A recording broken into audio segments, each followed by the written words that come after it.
High court में पहली पेशी पे जज साहब ने कहा कि वकील साहब कौन सी गुस्ताखी की है कादरी साहब ने। वकील कहते हैं ये जब शान अहले बैत बयान करते हैं तो सहाबा की गुस्ताखी कर देते हैं। उन्होंने जुमला बता, वो जुमला बता।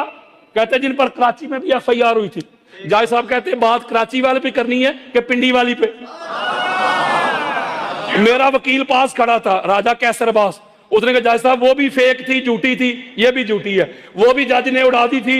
वहां कुरान में अल्लाह ने कहा था तुम मेरे नबी को हद में छोड़ के भाग गए।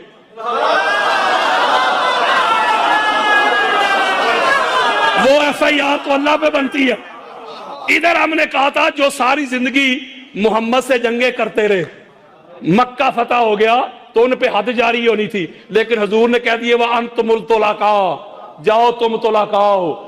वो वकील कहते हैं इन्होंने सहाबा को तुलाका कह दिया।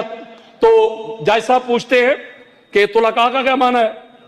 कहता है जी आजाद किए हुए लोग। कहते हैं इन्होंने कह दिया तलाक याफ्ता। जज साहब कहते हैं तलाक याफ्ता का क्या माना है जी, आजाद किए हुए। तो उन्होंने कहा गुस्ताखी किधर है, वो गुस्ताखी का बताओ। मैंने कहा जो तुलाका हैं उनके उर्स मनाते हो तो मुस्तफा के वफादार सहाबा के उर्स क्यों नहीं मनाते हैं। यह जुमला वहां मैंने कहा। तो इसलिए मैं एक नुक्ता कह रहा हूं कि इनका जवाब कोई नहीं। मर जाएंगे, कब्रों में चले जाएंगे, जवाब कोई नहीं।